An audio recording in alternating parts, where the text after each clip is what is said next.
Hey there, it's Dr. Justin Marchegiani. We're on a ketogenic diet kick this week, or maybe even this month. Again, today's video is going to be on ketogenic diet roadblocks. So let's dig in. There's a couple of them, and they're common pitfalls, and we got to make sure they're addressed. All right, so off the bat, digestion. So one of the biggest things that's a hallmark of the ketogenic diet is we're going to see an increase in fat, primarily, a decrease in carbs, and sometimes there may be an increase in protein just because of the fact that you're eating potentially more meat, so that you can see an increase in protein, even though relatively speaking, we're going to be seeing a lot more fat than protein, maybe 2 to 3 to 1 times more fat than protein. But we may see these things together, okay? Very, very common. Now, the biggest thing is these guys right here, fat and protein, are harder on the digestive system to break down. We need hydrochloric acid. That lowers the pH in the stomach.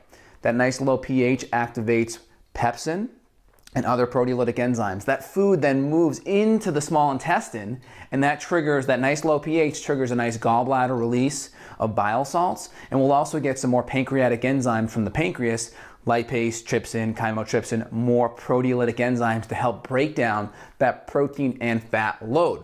So again, we need this beautiful cascade of hydrochloric acid, proteolytic enzymes, bile salts. That really helps emulsify that fat, break down that fat, and also break down the protein. So if we have a problem with digestion and we can't break some of these foods down, especially the fats and the proteins, we're gonna feel bloated, we're gonna feel gassy, we're gonna have brain fog. Maybe our stools will even float because there's more fat in the stool than it should be, so it floats. So we gotta be very careful of that and analyze those symptoms: bloating, gas, diarrhea, constipation, reflux, and the consistency of the stool. Is it floating or not? It should not be floating. It should sink at the bottom, right? Oil and water, they kind of don't mix, right? So the oil, the fat will go on top, so the stool will float. So things we can do: hydrochloric acid, enzymes, and additional bile salts are very helpful from a palliative perspective. Number 2, it could be infections, right?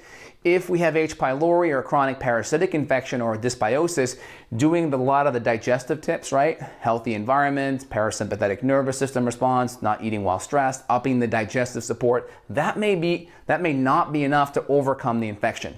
This is where we'd have to reach out to a really good functional medicine doctor and figure out what's going on from an infection standpoint, what's there, and address it and neutralize it so we can get the gut back on track. Also, there could be a really significant imbalance of a lot of the good bacteria in relationship to the bad, and that's skewed in the other direction. And that could also screw up your digestion too.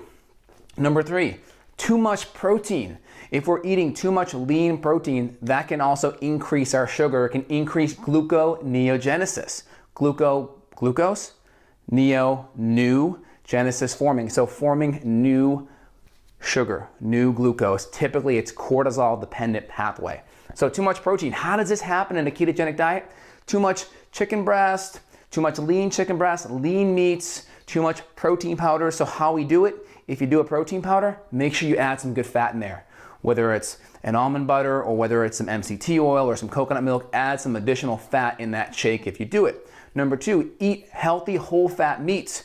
Chicken thighs with the skin on, right? If you do veggies, add some additional coconut oil. Add an extra slice of avocado with that meal. Get that fat up 2 to 3 times more in grams than protein. So if you're doing 100 grams of protein, some may say that's a little bit high on a ketogenic diet, but I think it depends upon your activity and how big you are. But typically 100 grams of protein, you probably want to be doing at least 200 to 300 grams of fat along with it. So I hope that helps. Digestion, make sure you can break that food down. 2, make sure you don't have an infection. And 3, make sure you're not doing too much protein. And some of the things that I mentioned, those are the most common pitfalls. Make sure you subscribe to get more videos coming your way. I'm excited to put more content out there. And also, if you need help with some of these things, click below. There's a link where you can schedule a consult with myself to get more information on what those next steps are to get you on track. Thanks a lot. This is Dr. J signing off. Have a great day.